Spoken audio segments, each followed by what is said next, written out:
आपको अंधभक्ति कभी नहीं करनी है, एक चीज। दूसरी चीज, मुझे दुख होता है कि डॉक्टर अंबेडकर ने जब बोला था कि आपको बुद्धमय भारत बनाना है, तो हमारे भिक्खु क्या कर रहे हैं, जो ग्राउंड लेवल पे आते नहीं है। हम लोग उनको हर चीज देने को तैयार है। हमारे घर में भी आज तक ऐसे नहीं आए कि जैसे पंडित आते हैं ना, जो आप घूमते हुए देखते होंगे कि राम के नाम पे दे दो, इस लक्ष्मी के नाम पे दे दो, नर्मदा माता के नाम पे दे दो। हमारे भिक्खु कभी इस चीज के लिए कभी घूमते नहीं है। उनको बसी बसाई चीजें चाहिए होती है, और ऐसे प्रचार नहीं होता। धर्म का प्रचार डॉक्टर अंबेडकर ने, जैसे आपने अपनी बोला कि स्पीच में उन्होंने आगरा में ये चीज बोली हुई थी कि अगर आप चाहते हो कि बौद्धमय भारत बने, तो आपको घर घर जाके धर्म का प्रचार। आंदोलन खराब होता है तो उसके पीछे हमारे लीडर्स का हाथ है, क्योंकि हमारे लोग सेल्फलेसली उस आंदोलन में आते हैं, और अगर आप उनका यूज करके पैसे कमाते हो तो आपको बद्दुआएं लगेंगी। लेकिन उन लोगों का भी तो कहीं ना कहीं दोष है, जो लोग मतलब चीजों को समझते हैं लेकिन जानबूझकर अनजान बन जाते हैं, क्योंकि बहुत सारे सवाल उठते हैं लेकिन उन सवालों पर गंभीरता से चर्चा नहीं करते और बस ये सोचकर खामोश रह जाते हैं कि मैंने कुछ कहा तो मेरा विरोध ना हो जाए। तो क्या लगता है आज लोगों को खुलकर नहीं बोलना चाहिए? अगर कोई भी चीज गलत हो रही है, चाहे वो भिक्खु करे, उपासक करे, उपासिका करे, या कोई भी बहुजन समाज का लीडर करे, अगर गलत है तो उसका विरोध होना चाहिए। सेम ये कार्यक्रम अब चंदे और धंधे का चल रहा है। यहाँ से वैचारिक कोई काम नहीं हो रहा है, सिर्फ मंच सजाते हैं, पैसा इकट्ठा करते हैं। आपने बहुत बड़ी बात बोल दी है। ये रियलिटी है, बात बड़ी नहीं है, हकीकत बोली है। नमस्कार, आप देख रहे हैं एनबी न्यूज 24/7 नीलम बोध के साथ। साथियों, सबसे पहले मैं आप सबको बुद्ध पूर्णिमा की बहुत बहुत मंगल कामनाएं देती हूँ, बधाई देती हूँ और उम्मीद करती हूँ कि भगवान बुद्ध के विचारों को आप अपने जीवन में मनोसात करें, उनको आगे बढ़ाएं और अपनी आने वाली पीढ़ी को उनके विचारों से रूबरू कराएं। अभी मैं हूँ अंबेडकर भवन, झांसी रानी रोड, और आज यहाँ पर बुद्ध पूर्णिमा का कार्यक्रम एक दिन पहले सेलिब्रेट किया जा रहा है और आप देख सकते हैं कि तमाम स्टॉल यहाँ पर लगे हैं। मौसम काफी खराब है, ठंडी हवा चल रही है, बारिश का मौसम हो गया और काफी साहित्य है यहाँ पर महान पुरुषों का। आप देख सकते हैं डॉक्टर अंबेडकर, कलम का कमाल, क्योंकि बाबा साहब ने कलम के कमाल से ही आपको भारत का संविधान लिख दिया, हिंदू कोड बिल दे दिया, तमाम ऐसे हक अधिकार दे दिए उस कलम के माध्यम से, जिसके कारण आज भारत देश के लोग खुली हवा में सांस लेकर अपने जीवन को स्वतंत्र रूप से यापन कर रहे हैं। इसी कड़ी में भाई जी, मैं उनसे भी थोड़ा सा मैं जुड़ने का प्रयास करूंगी। भाई जी, थोड़ा सा इधर आ जाइए। आप देखिए, काफी अच्छी अच्छी सुंदर सुंदर इन्होंने प्रतिमा यहाँ पर लगाई हुई है और बिक्री के लिए है। नाम क्या, आपका नाम बताइए। मेरा नाम राजीव टाक है। राजीव टाक जी, बुक स्टॉल कब से लगा रहे हैं? हाँ, मुझे 2 साल हो गए बुक स्टॉल लगाते लगाते। अच्छा, बुक स्टॉल लगाने का उद्देश्य है कि आज लोग कपड़ों का बिजनेस कर रहे हैं, बहुत सारे बिजनेस कर रहे हैं, लेकिन मैं देख रही हूँ आपने तमाम महान पुरुषों की जो किताबें हैं, साहित्य है और खासकर मूर्तियां हैं, चाहे वो किसी भी रूप में हो, इनको मतलब किस तरह से बेच रहे हैं या किस तरह से ये प्रेरणा या कोई भी मोटो आपको मिला? हाँ, मैं बताना चाहूंगा कि हमारे महापुरुषों का ही साहित्य हम सिर्फ बेच रहे हैं, अन्य किसी महापुरुष का नहीं बेच रहे, क्योंकि इन्हीं की वजह से आज हम यहाँ पर हैं। बाबा साहेब भीमराव अंबेडकर, महात्मा ज्योतिबा फूले, पेरियार साहब, जितने भी हमारे महापुरुष हैं, तथागत बुद्ध भी जितने भी हैं, सभी की वजह से आज हम यहाँ पर बैठे हुए हैं। अन्यथा जो हमारा जीवन था ना, वो पुरुषों से जो पशु है, पशु से भी मतलब कि बेकार था। मानव सा जीवन जो दिया वो हमारे महापुरुषों के अतः संघर्ष के बाद हमें मिला। अच्छा भाई जी, जानना चाहूँ, कल बुद्ध पूर्णिमा है, पूरा विश्व इसको सेलिब्रेट करेगा या हिंदू है? मैं तथागत बुद्ध की विचारधारा को फॉलो करता हूँ और मैं बुद्ध हूँ। आप बौद्ध हो? बौद्ध हूँ, मैं बौद्ध हूँ। अच्छा, बौद्ध कैसे बने? पहले कौन सी विचारधारा में थे? बचपन से ही बौद्ध हैं या दूसरी विचारधारा को फॉलो करते थे? हाँ, नहीं, मैं बचपन से नहीं हूँ। मैं तथागत बुद्ध की विचारधारा बाबा साहब भीमराव अम्बेडकर से की विचारधारा से जुड़ने के बाद में हुआ हूँ। तो परिवर्तन कैसे है? परिवर्तन ऐसे ही है कि हमारे अंदर तर्क शक्ति का निर्माण जो है ना, और पाखंडवाद से दूर अगर कोई विचारधारा ले जाती है तो वो तथागत बुद्ध की विचारधारा ले जाती है, जो तथ्यों से अवगत कराती है हमें, वो तथागत बुद्ध है। और जो दूसरी विचारधारा है वो सिर्फ पाखंडवाद, भ्रम और भ्रमित करने वाली है, वो अंधविश्वास से जुड़ी हुई है। चलिए, बहुत बहुत साधुवाद हमारे साथ जुड़ने के लिए। इसी कड़ी में हमारे साथ में एक महिला साथी भी है, उनसे भी जुड़ेंगे। मैडम, नाम क्या है? निशा। निशा जी, क्या करना है यहाँ पर? हम स्टॉल लगाते हैं। अच्छा, स्टॉल लगाते हो, तो स्टॉल लगाने का उद्देश्य क्या है? लोगों को जागरूक करना। जागरूक करना। तो लगता है आपको स्टॉल लगाने से लोग जागरूक होंगे? हाँ, बाबा साहब की किताबें पढ़ेंगे तो कुछ विचारधारा तो चेंज होती है। बिल्कुल। तो देखिए, विचार पढ़ेंगे और विचार पढ़ेंगे तभी क्रांति आएगी। बहुत सही बात कही है। और यहाँ पर आप देख सकते हैं, एक से सुंदर एक प्रतिमा, तस्वीर परम पूज्य बाबा साहब की और कबीर जी की, संत शिरोमणि गुरु रविदास जी की, तथागत बुद्ध की, और ये देखिए कितनी अच्छी स्टैचू है। और अब मैं आपको सीधा सामने मंच पर लेकर चलती हूँ। जिस तरह से आप मंच पर देख पा रहे हैं कि बच्चे सांस्कृतिक प्रस्तुति के तहत अपनी प्रस्तुति देते हुए बहुत सुंदर भाई जी नाम क्या है? संदीप नाम मेरा। संदीप जी, एक दिन पहले बुद्ध पूर्णिमा सेलिब्रेट की जा रही है, कल की क्या तैयारी है? एक दिन पहले करने का हमारा पर्पस ही था, तब अपने बुद्ध विहारों पे बुद्ध पूर्णिमा बड़े जोश और होश से बढ़ाए।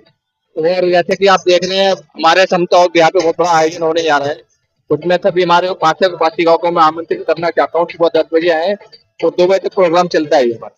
कार्यक्रम चलता है। आज एक सवाल उठ रहा है आपको देखकर, क्योंकि जब बाबूजी जिंदा थे तो हम देखते थे कि जो बुद्ध पूर्णिमा उसका एक अलग ही नजारा होता था। चाहे समता बुद्ध विहार की बात करें, यहाँ के बाद तो आज उनको कितनी कमी खलती है? कमी तो देखो उनकी हमेशा खलती है। कमी तो हमें खलती है, समाज की खलती है, क्योंकि उनमें कुछ अलग ही बात थी इसके अंदर। आज संख्या कम है, वो भी हम देख रहे हैं, उसका में भी अफसोस है। पर उसको देखो, अभी समाज को पटरी पे लाना बड़ा मुश्किल काम है इसके अंदर। आहिस्ता आहिस्ता समय लगेगा इसके अंदर। ये उम्मीद है मैं अगला जो प्रदर्शन होगा शोभा यात्रा की, इससे अच्छी होगी। चलिए ठीक है। तो देखिए, कहीं ना कहीं जो समाज में बड़े बड़े लोग आते हैं, काम करते हैं, तो कुछ ना कुछ उनके जाने के बाद कमियां खल के कुछ युवा भी हमारे साथ उनका भी जुड़ी है। क्या मैं ये बताइए, चैनल के माध्यम से काम करते हैं, जगह जगह जाते हैं, आप देखते हैं किस तरह की जयंतियां मनाई जाती है, तो क्या लगता है खाली जयंती मनाने से काम चलेगा या वैचारिक क्रांति करनी पड़ेगी? जयंती मनाने से कोई काम तो नहीं चलेगा। और जिस तरीके से हम लोग जाकर के देखते हैं हर जगह कार्यक्रमों में कि यहाँ पर जैसे माओवादी महात्मा गांधी चल रहा है, चंदा और धंधा, सेम ये कार्यक्रम अब चंदे और धंधे का चल रहा है। यहाँ से वैचारिक कोई काम नहीं हो रहा है, सिर्फ मंच सजाते हैं, पैसे इकट्ठा करते हैं। आपने बहुत बड़ी बात बोल दी है। ये रियलिटी है, बात बड़ी नहीं है, हकीकत बोली है मैंने, क्योंकि मैं देखती हूँ प्रोग्रामों में। अभी भी एक प्रोग्राम से आई थी तो उसमें भी ये बात बोली गई थी कि नए नए संगठन बन रहे हैं और सब अपनी पॉकेटें भर रहे हैं, कोई समाज के लिए काम नहीं कर रहा है। संगठन बनाने में बुराई क्या है? संगठन बनाने में ये बुराई है, बाबा साहब ने जो संगठन दिए बना करके, जो जैसे समता सैनिक दल बना करके दिया, वो आज कहाँ है? और आरएसएस 1 साल बाद बनी थी और वो कहाँ है? हाँ, तो कमी उन लोगों में ना जिन्होंने विचारधारा पे चल के काम नहीं किया। जैसे आपने समता सैनिक दल की बात करी, अभी 100 साल पूरे हुए थे, यहीं पर कार्यक्रम था और आपने देखा था कि 200 कुर्सियां भी भरी नहीं थी। तो जो नए लोग हैं, नए संगठन बना रहे हैं, अगर निस्वार्थ भावना से काम करें तो बुराई क्या है उसमें?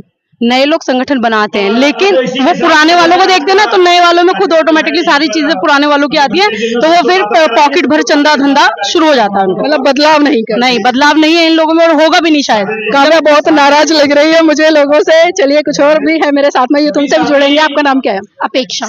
अपेक्षा, यूथ है, यूथ होकर किस तरह से देखते हैं जो बुद्ध पूर्णिमा हो, बाबा साहब की जयंती हो, क्या उनके विचारों के बिना इनको हम चरितार्थ कर पाएंगे? सबसे पहले तो आपका बहुत बहुत शुक्रिया, आपने मुझसे बात की, और सबको बुद्ध पूर्णिमा की बहुत बहुत शुभकामनाएं। कल बुद्ध पूर्णिमा है। दूसरी बात, मैं आपको एक बात बताऊं, जब हम लोग देखते हैं, स्पेशली यूथ जब देखता है ये सारे प्रोग्राम, तो बहुत सारी चीजें उनके दिमाग में चलती हैं। एक तो कि क्या सिर्फ 12 तारीख या 14 अप्रैल ही ऐसी दिन है जिसमें आप एक साथ में आओगे? क्योंकि आज जो यूथ की सिचुएशन है, जो आज आपका आने वाला यूथ है, वो किस वे में जाएगा, वो आपका 24/7 बताता है। 365 डेज आप कैसे ग्राउंड में काम कर रहे हो वो बताता है। और हमें और आरएसएस में फर्क इतना है कि वो 24/7 ग्राउंड में काम करते हैं, 365 डेज ग्राउंड में काम करते हैं, और हम एक दिन निकलते हैं। बहुजन समाज के लोग आरएसएस की बुराई तो बहुत करते हैं, लेकिन उनसे सीखते क्यों नहीं जिस तरह से वो काम करते हैं? देखिए, वही मैं आपको बोल रही हूँ ना, मैं तो स्टूडेंट हूँ, और मैं आपको एक बात बताती हूँ, दिल्ली यूनिवर्सिटी में जब मैं रोज देखती हूँ कि 5 से 6 बच्चे भी क्यों ना, वो डेली शाखा लगती है, वहाँ पे डेली शाखा लगती है, तो वो उनका डेडिकेशन है। और हमारे लोगों में डेडिकेशन इस चीज का है कि 14 अप्रैल के एक दिन पहले चंदा इकट्ठा कर लेते हैं, प्रोग्राम बनाते हैं, अगले दिन 364 डेज हम सोते रहेंगे, तो ऐसे नहीं चलने वाला। लेकिन आपको लगता नहीं कि जो समाज में यूथ है, जो जागरूक है, प्रतिभावान है, उनको जो बड़े बुजुर्ग है, सीनियर, उनको मौका देना चाहिए? बिल्कुल। जैसे अभी काव्या दीदी ने बात की इसके पहले कि जो लोग संगठन को चला रहे हैं वो यूजुअली सिर्फ जो बूढ़े लोग हैं ना वो चला रहे हैं, जो सीनियर सिटीजन है। पर आपको अगर संगठन को और बनाना, देखिए अभी का टाइम आपको भी पता है कितना एडवांस चल रहा है, तो उसे एडवांसमेंट से कौन सोच सकता है? एक यूथ सोच सकता है कि आगे जाके हम कैसे क्या चीजें फेस करेंगे, क्या नहीं। तो उनको अपने जो गद्दी है उनको छोड़ के आपको यूथ को देना पड़ेगा। कब तक रहोगे आप? मतलब वो संरक्षक बन के काम करे, मार्गदर्शन करे। देखिए, कभी भी बोलते हैं ना, अगर आपको अच्छी गवर्नमेंट चलानी हो तो एडवाइस के लिए आपको किसी भी सीनियर सिटीजन को लेना चाहिए, और चलाने के लिए एक यूथ होना चाहिए। तो आपको अपनी एडवाइस देने के लिए, अपना एक्सपीरियंस बताने के लिए एक सीनियर सिटीजन को रहना चाहिए, पर चलाने के लिए एक यूथ को रहना बहुत जरूरी है। अच्छा, जानना चाहूंगी, कल बुद्ध पूर्णिमा है, बाबा साहब का सपना था कि पूरा भारत बौद्ध में, लेकिन 1956 के बाद आज 2025 चल रहा है, वो ना तो सपना पूरा हो पाया और ना ही जिस दिशा में काम होना चाहिए था वो काम नहीं हो पा रहा है। तो जानना चाहूंगी, आप अभी बौद्ध हैं या हिंदू हैं?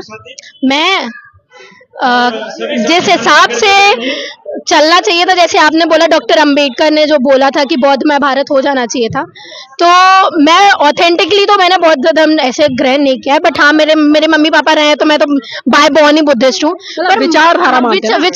विचार ही तो है सब कुछ। नहीं, क्योंकि आजकल मैं बहुत सारे लोगों को देखती हूँ नाम के पीछे तो बौद्ध लगाते हैं, लेकिन सिद्धांत में एक भी मनुवाद नहीं आप करते। मेरे घर में आएंगे तो आपको पता चलेगा मेरे घर में कोई मनुवाद नहीं है, सीधी सी बात है। और दूसरी बात जो आपने बोला कि अच्छा, थोड़ा सा बौद्ध धर्म के बारे में बताएं, बुद्ध ने क्या सिद्धांत दिया है लोगों को? देखिए, सबसे पहले तो उनके जो पाठशील रहे वो आपको भी पता है, हमको भी पता है। बेसिक से चीजें, एक तो झूठ मत बोलो, है ना, और किसी का बुरा मत करो, किसी के साथ हिंसा मत करो, है ना, और ऐसी ऐसी छोटी छोटी चीजें जो आपको बौद्धमय बनाती है। और आप किसी भी चीज को कट्टरता से मत मानो, मिडिल पाथ लेके चलो, तो दैट्स व्हाट इज बुद्धिज्म। और अपनी तर्क शक्ति को पीछे छोड़ना, ये सबसे स्टुपिडिटी की बात है। और बुद्ध ने हमेशा से कहा है कि आप अपना साइंटिफिक टेम्परामेंट डेवलप करो। बुद्ध ने धर्म को किस तरह से डिफाइन किया है? बुद्ध ने, देखिए, मुझे तो नहीं लगता कि उन्होंने किसी धर्म के बारे में स्पेसिफिक बोला है। जिसको धर्म बोले शब्द देखिए, संस्कृत और पाली का। और उन्होंने सिर्फ, देखिए, मैं भी तो स्टूडेंट हूँ, जितना मैं जानती हूँ मैं आपको बता सकती हूँ कि उन्होंने हमेशा से सिर्फ एक ही बात कही है कि आपको अपनी तर्क की कसौटी में कोई भी चीज जो आपको सामने से बोल रहा है इंसान, आपको पहले अपनी तर्क की कसौटी में कसना है। आपको लगता है कि ये बात सही है तो आप उसको फॉलो करो, नहीं लगता तो कोई बात नहीं, कोई जरूरत नहीं है फॉलो करने की। आपको अंधभक्ति कभी नहीं करनी है, एक चीज। दूसरी चीज, मुझे दुख होता है कि डॉक्टर अंबेडकर ने जब बोला था कि आपको बुद्धमय भारत बनाना है, तो हमारे भिक्खु क्या कर रहे हैं, जो ग्राउंड लेवल पे आते नहीं है। हम लोग उनको हर चीज देने को तैयार है। हमारे घर में भी आज तक ऐसे नहीं आए कि जैसे पंडित आते हैं ना, जो आप घूमते हुए देखते होंगे कि राम के नाम पे दे दो, इस लक्ष्मी के नाम पे दे दो, नर्मदा माता के नाम पे दे दो। हमारे भिक्खु कभी इस चीज के लिए कभी घूमते नहीं है, उनको बसी बसाई चीजें चाहिए होती है। और ऐसे प्रचार नहीं होता धर्म का प्रचार। डॉक्टर अंबेडकर ने, जैसे आपने अपनी बोला कि स्पीच में उन्होंने आगरा में ये चीज बोली हुई थी कि अगर आप चाहते हो कि बौद्धमय भारत बने तो आपको घर घर जाके धर्म का प्रचार करना पड़ेगा। और आज आप भी देख रहे हो, हम भी देख रहे हो, जो आंदोलन चला था वो आज की स्थिति में, और मैंने एक इंटरव्यू में अपने बोला था ये बात कि अगर आंदोलन खराब होता है तो उसके पीछे हमारे लीडर्स का हाथ है, क्योंकि हमारे लोग सेल्फलेसली उस आंदोलन में आते हैं। और अगर आप उनका यूज करके पैसे कमाते हो तो आपको बद्दुआएं लगेंगी। लेकिन उन लोगों का भी तो कहीं ना कहीं दोष है, जो लोग मतलब चीजों को समझते हैं लेकिन जानबूझकर अनजान बन जाते हैं, क्योंकि बहुत सारे सवाल उठते हैं लेकिन उन सवालों पर गंभीरता से चर्चा नहीं करते और बस ये सोचकर खामोश रह जाते हैं कि मैंने कुछ कहा तो मेरा विरोध ना हो जाए। तो क्या लगता है आज लोगों को खुलकर नहीं बोलना चाहिए? अगर कोई भी चीज गलत हो रही है, चाहे वो भिक्खु करे, उपासक करे, उपासिका करे, या कोई भी बहुजन समाज का लीडर करे, अगर गलत है तो उसका विरोध होना चाहिए ना। अच्छा, मैं आपसे इस चीज में एक सवाल करना चाहूंगी। आप मुझे एक आप पत्रकार बन रहे हैं। नहीं, मतलब आपको जवाब मिल जाएगा, उसी से सवाल मिल जाएगा। डॉक्टर अंबेडकर से ब्राह्मणवाद, मनुवादी वाले लोग क्यों डरते थे? आपको पता होगा, क्योंकि उनका शील वैसा था, चरित्रवान थे वो। तो आप शीलवान रहोगे ना तो आप दहाड़ सकते हो। और अगर आप डर रहे हो, इसका मतलब ये है कि आप कहीं ना कहीं किसी चीज में फंसे हो। डॉक्टर अंबेडकर क्यों इतना, बहुत बड़ी बात कही है। और मैं तमाम दर्शकों को बता दूं, क्योंकि जितने भी हमारे बहुजन नायक नायिका हैं, उनके पास में चरित्र था, और चरित्र ही एक ऐसी दमदार आपके पास में ताकत होती है जिसके कारण आपको कोई भी नीचे नहीं गिरा सकता। अगर आपने चरित्र खो दिया तो समझो आप मिट्टी में मिल जाओगे। बहुत अच्छा कहा काव्य आपने। आगे क्या कह रहे हैं अपनी बात? मैं ये कह रही थी मैम कि वो जो आरएसएस वाले लोग हैं, जो संघ वाले लोग हैं, और जो मनुवादी सोच वाले लोग हैं, वो डॉक्टर अंबेडकर से डरते इसलिए थे क्योंकि वो शीलवान थे, है ना। आज के टाइम में जैसे आपने मुझसे सवाल किया कि क्यों नहीं बोलते हैं, क्योंकि उनको पता है कहीं ना कहीं वो भी बहुत, और शीलवान होना बहुत सारी चीजें दर्शाता है। या तो आपका कैरेक्टर कैसा है, या तो आप किसी चीज में फंसे हो कि नहीं फंसे हो। फंसना इन द सेंस, कहीं आप करप्शन तो नहीं कर रहे हो, कहीं आप इकोनॉमिकली तो इतने सेल्फिश नहीं हो, खुलकर नहीं बोलते कि मैं बोलूंगा तो ये मेरी खोलेगा। देखिए, राजनीतिक पार्टी में क्यों कोई कुछ नहीं बोल रहा है, क्योंकि उनको पता है कि हमने अपना कब्जा कर रखा हुआ है, कहाँ पे हमने अपनी प्रॉपर्टी बनाई हुई है। ये किस चीज के लिए डर रहे हैं आप ये जानते होंगे। डर है इसलिए आप नहीं बोल रहे हो, और मैं इसलिए बोल रही हूँ क्योंकि मुझे किसी चीज का डर नहीं है। क्या उखाड़ हो गया मेरा? मैं स्टूडेंट हूँ, पढ़ने आई हूँ यहाँ पे। आप किस चीज के लिए मुझसे बोलोगे? जो डर रहे हैं आप नहीं बोल रहे हो, इसका मतलब आपके शील में कमी है। ये बात है। चलिए, बहुत बहुत साधुवाद हमारे साथ जुड़ने के लिए और बड़ी बेबाकी से आपने अपनी बात रखी है। तो वास्तव में आज जितने भी लोग हैं, मैं कहूंगी कि चाहे वो किसी भी तरह से सेलिब्रेशन कर रहे हैं बुद्ध पूर्णिमा का, या मना रहे हैं या मनाएंगे, और हम देख रहे हैं कि लोग मनाते हैं, लेकिन कई बार सवाल उठते हैं कि सिर्फ खाली 1 या 2 दिन सेलिब्रेशन होते हैं, उसके बाद में जो काम ग्राउंड लेवल पर होना चाहिए, लगातार कैडर होने चाहिए, लगातार लोगों के बीच में जाकर जन जागृति के कार्यक्रम होने चाहिए, और हमें बड़े बड़े मंचों को छोड़कर गाँव की तरफ, बस्तियों की तरफ, गलियों की तरफ जाना चाहिए और ग्रामीण क्षेत्र में जाकर हमें कैडर करने चाहिए। तभी हम मिशन मूवमेंट को आगे बढ़ा पाएंगे और उस सपने को भी साकार कर पाएंगे जिसकी बात पर हम पूज्य बाबा साहब ने कही कि पूरा भारत बोध में हो। तो साथ ही मैं चाहूंगी आप इस वीडियो को लाइक करें, शेयर करें और कमेंट करके अपनी प्रतिक्रिया जरूर दीजिए कि आज की महत्वपूर्ण चर्चा आपको कैसी लगी।